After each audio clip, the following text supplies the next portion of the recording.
through this formal statement, which you shall eventually get from the media team here.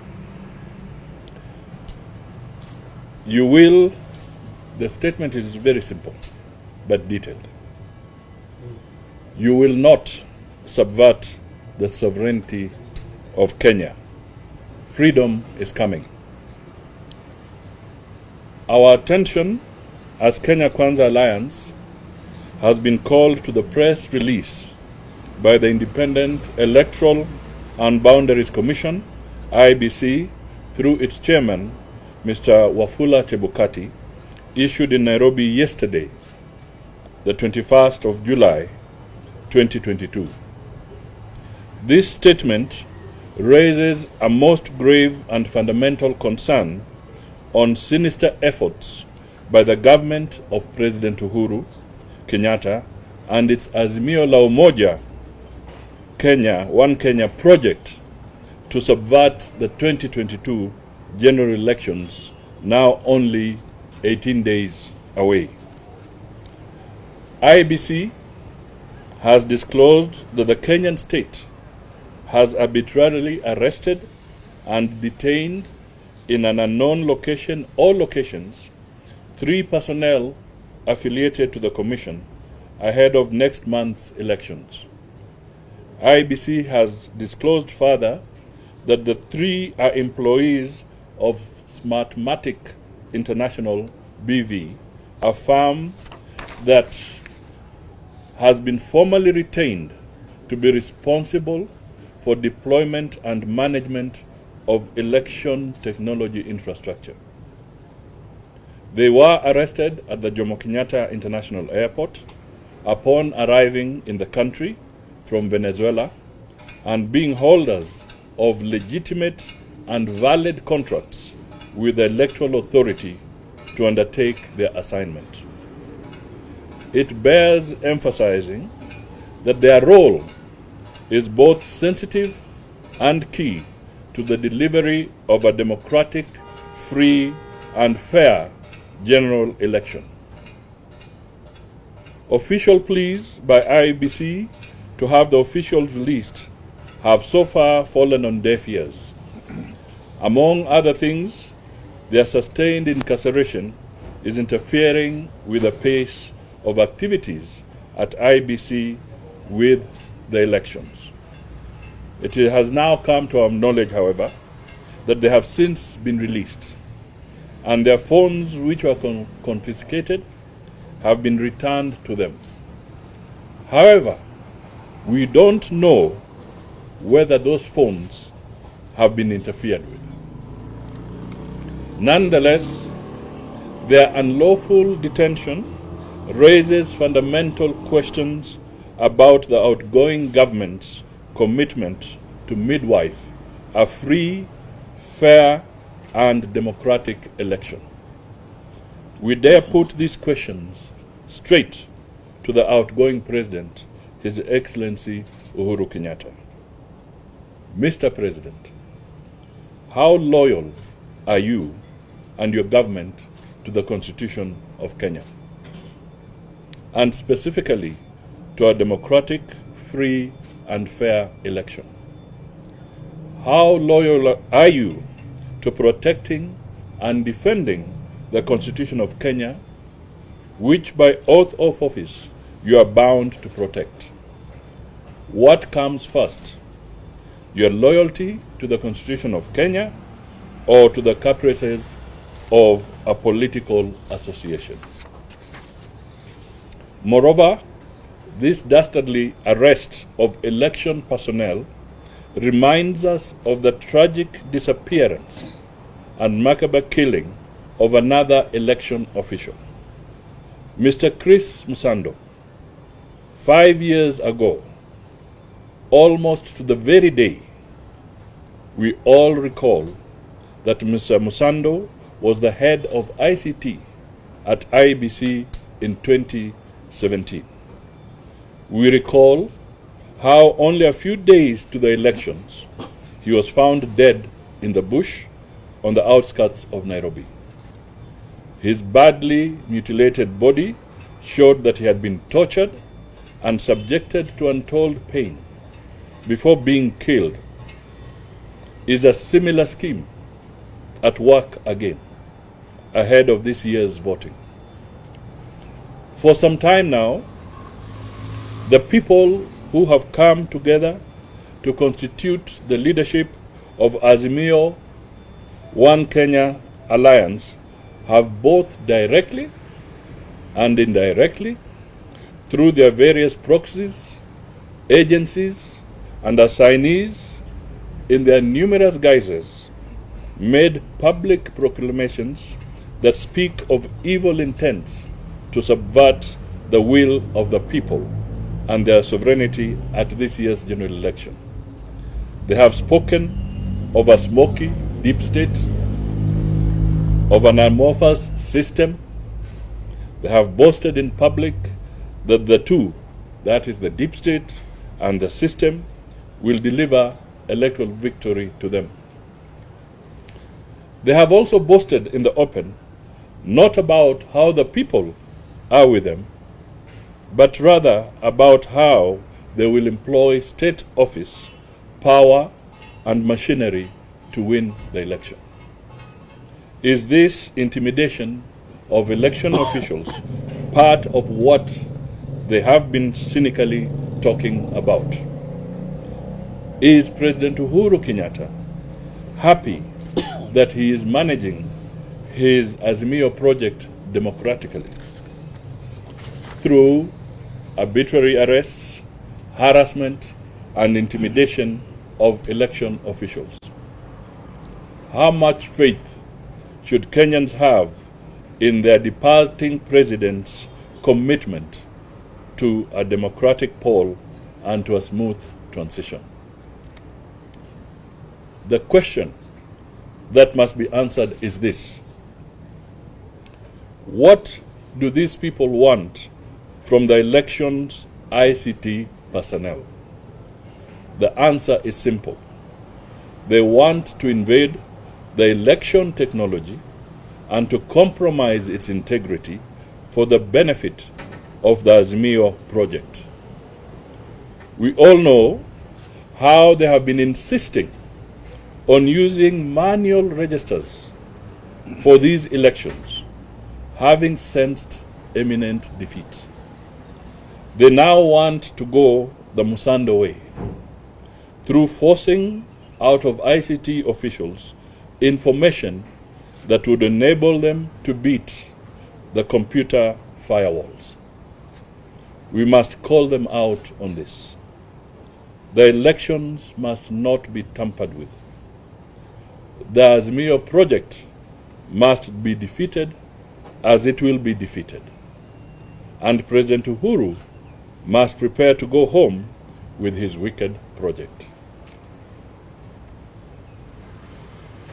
The President is of course on record as stating in public that he is, and this is in his own words, not going anywhere. When people tell him to finish and go home, he further retorts, "I am here to stay." The Constitution of Kenya is clear on this matter. However, Article 142, subsection 2 asserts, "A person shall not hold office as president for more than 2 terms." And Article 2, subsection 2 states, "No person may claim or exercise state authority except as authorized under this Constitution." And Article 3, subsection 2 states with finality, any attempt to establish a government otherwise than in compliance with the Constitution is unlawful. Whether President Uhuru Kenyatta schemes to stay on in another guise after the expiry of his term, exercising state authority, or whether he purposes to intimidate election officials to give electoral victory to his Azimio project, he is clearly in breach of the Constitution. The President is proving to be the one foremost impediment to a democratic, free and fair election. We urge him to respect the sovereignty and supremacy of the people and the sanctity of their will as expressed through democratic elections.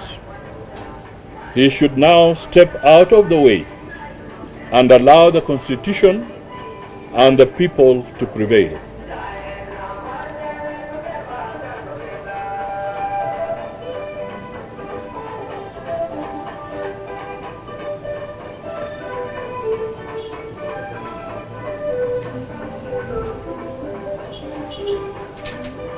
We also urge the President and his cabinet to distance themselves from other and publicizing of falsified opinion polls on the forthcoming elections.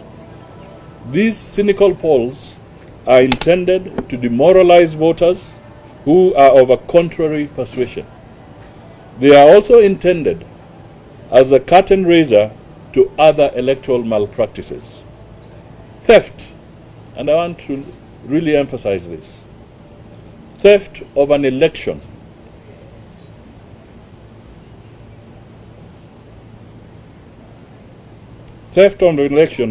by the government is theft that is the worst of any crimes that people can commit.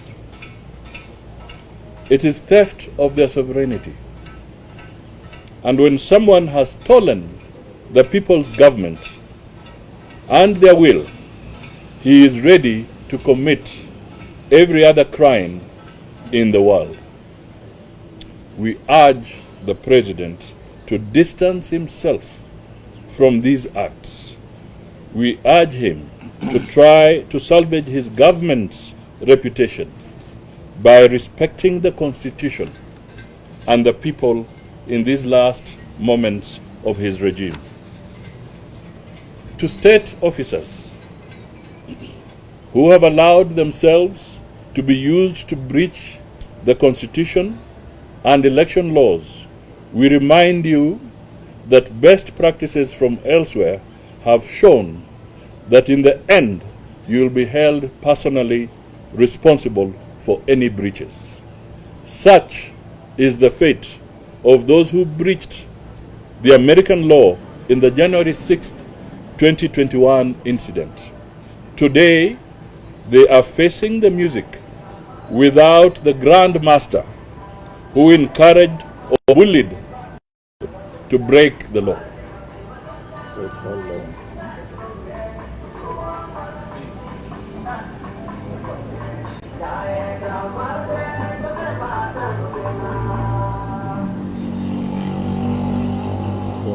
Good. Let me remind them, your own day will come when you'll be on your own. Our law is clear on that.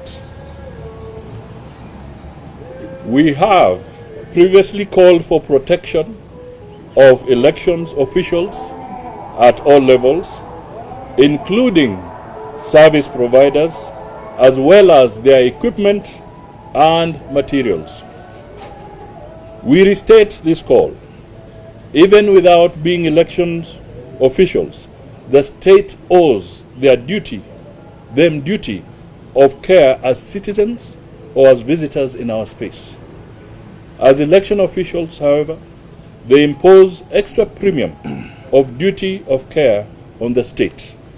There can be no compromise on this.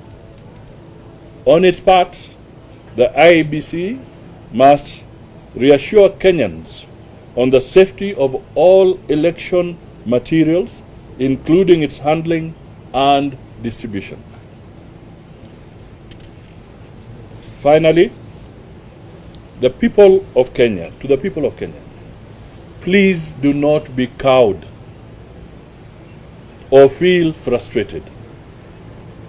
We are only going through the darkest hour that must come before dawn. Freedom is coming. Be patient. Avoid any provocation to violence. Avoid any other breaches of the law. Prepare to come out in large numbers to vote. Kenyans must and will defeat the sinister schemes of the Azimio project and its equally sinister leadership. It shall not be long before the will of people prevails. Tumejipanga and freedom is coming. Asanteni sana. Now my colleagues will help me after that long statement.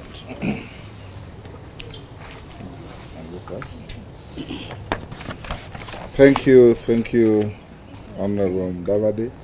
Fellow Kenyans, you're fully aware that the most poorly guarded secret in this country today is the attempts by the outgoing President Uhuru Kenyatta to clone himself and remain on the scene wearing the facade called Azimio. We know that the people of Kenya will not allow him to do that.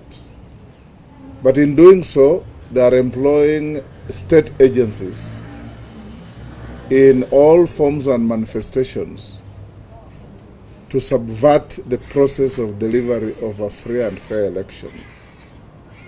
To IEBC, we urge you to remain steadfast, don't act in fear, don't fear to act to deliver a credible election to the people of Kenya. Attempts by various agencies, including but not limited to the security apparatus in this country, have been a daily occurrence. But the worst is when the state wants to frighten away IEBC contractors that are so key and critical in the delivery of a free, fair, credible, and verifiable election. We in Kenya Kwanza are confident that Kenyans are with us, and Kenyans will vote with us to deliver freedom and economic emancipation for the people of Kenya from state capture that is now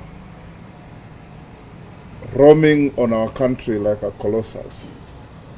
We want to urge Kenyans to be eternally vigilant, especially the maneuvers by certain government officials and ministers responsible for issues that are related to election infrastructure. The Minister for ICT, we are watching you. The Minister for Security, we are watching you. Those responsible for other security operations, we are watching you. And we are not watching you as participants in the elections, but as the people of Kenya from every corner, to ensure that your cheeky maneuvers to subvert the will of the people of Kenya shall and will not succeed, because Kenyans have made up their mind. Kenyans are decided, Kenyans are ready, and Kenyans are going to vote decisively to tell President Uhuru Kenyatta that time is up and you will not be allowed to create a puppet and a stooge to take over the reins of from you, so that you can continue pressing backroom buttons to run this country, knowing very well that you are leaving this country worse than you found it. Thank you.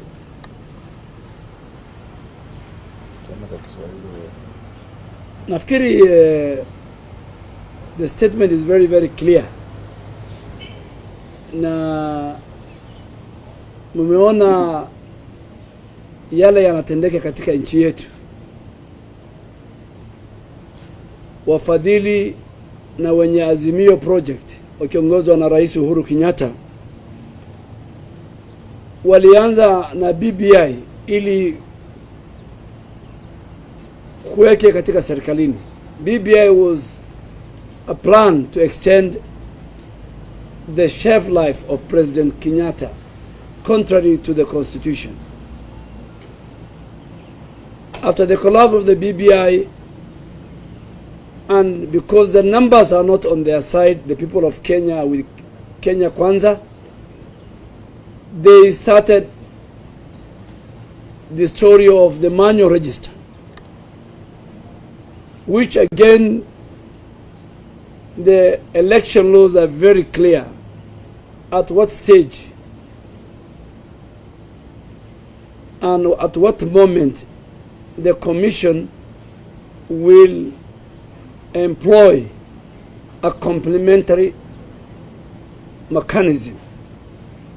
When the manual register has failed, and in their panic mood and desperation, you are aware they started profiling the staff of IEBC ethnically and regionally. They started profiling.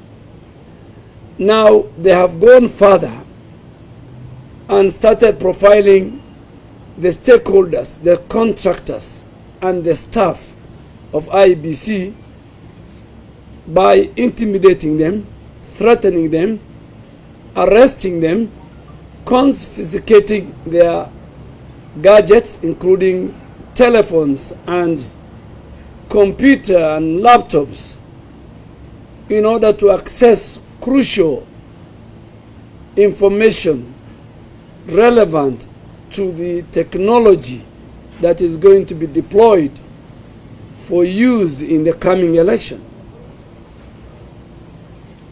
Branding contractors as terrorists and frog-marching them to the ATPU.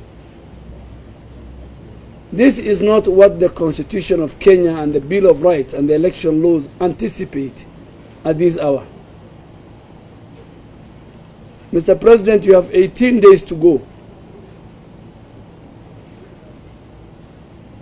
IEBC must be very firm, and IEBC must speak to the people of Kenya and assure the citizens and Kenya Kwanza leadership in particular on the safety and security of all the materials that are in their custody for use by our citizens in the coming general election.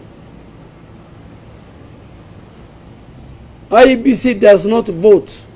IEBC's function in the Constitution and in the Election Act and in their own act is to manage the process of a free, fair, transparent, and peaceful election.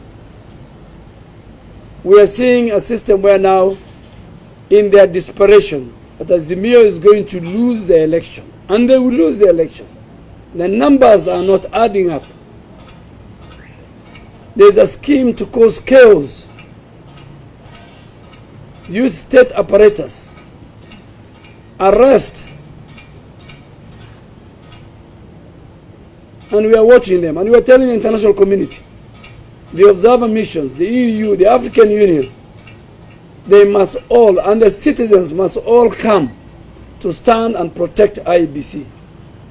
We, the Kenya Kwanza team, led by William Samoei Ruto, we have campaigned, we have sold our agenda and our manifesto.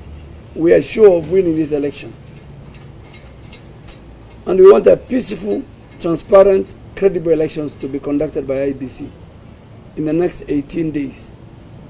So we are telling President Kenyatta and his project, the Azimio, that in your desperation, do not circumvent the Constitution.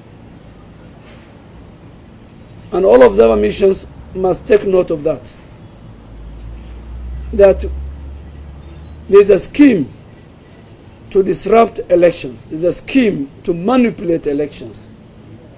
There's a scheme to harass and intimidate not only Kenyan electoral officials and staff, but even foreigners who have been contracted to conduct this election. So we are calling them to order, that we are aware of your scheme. We are aware of even where you have established in private buildings a backroom IEBC sort of transmission center. We will be talking to the country in due course and tell you where the Minister for ICT and his cohorts is aware where you are putting up a similar, contrary to the law. The law says there will be no text in transmission of elections. Therefore, so Mr. Kenyatta and your project, please, they must assure the country on the safety and security of the of all materials, including all that are in place, so that Kenyans can exercise their sovereignty to elect a free government. That is what leaders of Kenya Kwanza have said. It was wrong for the state to go ahead and intimidate an independent electoral commission, that the Constitution has provided all the powers to conduct this election as it wishes. We do stand with IBC in maintaining and retaining holes of theft that has been used in the past, and to assure Kenyans and work with Kenyans that the election that is going to be coming in 17 days from now is going to be free and fair. As Kenya Kwanza, we are prepared. We are prepared for this election. We are prepared to protect the vote. No one should not doubt our preparedness. We are ready for that election, for we know that we are going to win it. We will continue to be watchful. We will be listening. We will be telling it out to the public, and we also want the Kenyans to be very vigilant on whatever happens out there, because we want to help the Electoral Commission and the people of Kenya to be able to exercise their democratic right on the 9th of August and be able to vote the leaders of their choice and make sure that we have a new government that will continue beyond the current government that is finishing its term. So it is critical for the outgoing government to be ready to leave office, to do the needful that the Constitution requires of it, provide support to IBC to make sure that security is provided and that the technology and that the airwaves transmit the results of election are done in consultation with the IBC. And those officers of the state who want to do shenanigan issues, they should be warned. But I want to finally urge Kenyans that they should look forward to vote. The only way you can be able to enable a democratic government that can be able to execute your agenda is to exercise your voting power on the 9th of August. We as Kenya Kwanza have that agenda ready. We have a leadership that is committed and that is ready to begin working on day one. I thank you. Excellent.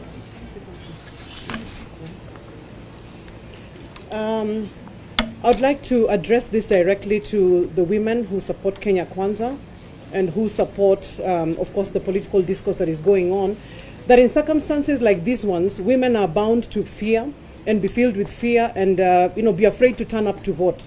It's extremely important that we recognize that these elections are very important for us as women because it gives us an opportunity to be able to bring to the light or to the fore those things that are important to us. They've been addressed in the Women's Charter that was signed by Honorable William Samoei Ruto with the women of this country. So ours is also just to urge women that these circumstances and whatever is being said on social media and all other outlets should not make us fear to turn up for on polling day. And if anything, our vigilance should stretch all the way to the ward and village level so that we do turn up to vote on that day. Thank you. Good. Thank you, guys. Yeah, you will get the statement, so it will be okay. Yeah. Okay, fine. Go ahead. My name is Vincent Oduor from NTV. I'd like to know, from the point of view of Kenya Kwanza, are you comfortable with the idea of election materials being carried in someone's personal hand? We have addressed that question right here by saying that on the part of IEBC, we expect them to ensure all materials, equipment are properly handled and also distributed properly to the various stations that are designated as election stations. Yes. My name is Edin Mondi from Capital FM. According to the IG, Hilary Mutumba, is that the reason why they arrested the 3 foreigners is because they had breached the security protocol. And the question was that election stakeholders, which include political parties, were not aware that election materials had landed in the country. So as Kenya Kwanza, are you comfortable that security protocol is being breached in terms of delivering election? To be honest, what security issues were breached? The 3 foreigners were not even accompanied by... No, there's no law that says that the officials coming to Kenya need to have been accompanied by an IEBC official. Which law are you quoting? There's no... It calls for transparency. No, it calls for transparency, but there's no law that has been breached. After all, when they were there, IEBC officials were there, and they clarified to them that these people are contractors of IEBC. But they disregarded that and still took away those people. They say it was done last minute. Not only that, good lady, if they break the law, then the IG is out of order for releasing people who have breached the law. When people break the law, you prosecute them. They arrested them. They did not lock them up at the airport as meaning they were being treated as terrorists. They have since been released without charge, and the police are saying they breached no law. I think there's nowhere in law that political parties play a role in the management of elections. Political parties were not there when ballot papers were received. Did you see any political party representation? Let me finish. So it is a function of IEBC. Even the trip that political parties were to go to Greece, it's unnecessary. It was just out of goodwill, and they are those who will pay for their ticket. So there's no law. The people who should be at the airport to receive and manage election materials is IEBC, the CEO and his staff and the chair and his commission. So there's nowhere you breach, you talk of a security breach just because Kenya Kwanza was not there. But and there were not 3 people, for your information. The person who was arrested was only 1. His 2 other colleagues went. They were in Nairobi. They went to go and explain the situation to him. They were there to receive him. So even the information you have is not correct. So the only person who came to the airport with the material was 1 person. I think I can add. And those questions you can put to the IG. But this is a country of laws, as Honorable Wetangula has said, as senior counsel. Every breach must be based on certain piece of law, which you must quote. I can explain. And I think just in addition to that, there are mechanisms in which that are established under the regulations of IEBC, that IEBC can engage with the political parties. Just 2 days ago, I represented UDA at the IEBC Center at Bomas, where they simulated the result transmission system. Those are the assurances that we need. It's a formal engagement. Just yesterday, I spent the morning together with the other representatives of UDA and the representatives of Azimio and confirmed the process in which they are loading the KIMS kit with the electronic register, they are loading the application and the result transmission system. So yes, if we want any assurance, it's not by intercepting IEBC officials at the airport. Even now, we are still expecting that IEBC will hold the next meeting with us and explain to us what assurances they have. And remember, when it comes to delivery of ballot boxes, we are entitled as those political parties to get a packing list. If it is the barcodes that were seen at the airport, we are entitled to ask for a dispatch list at the time closer to the election. So we still can have, as long as those safeguards exist, I think we can be safe. But what we are appealing is for IEBC to be given an opportunity to do their work without being harassed. Excellent. Can we end I think we're there? done. Thank you. Thank you. All right.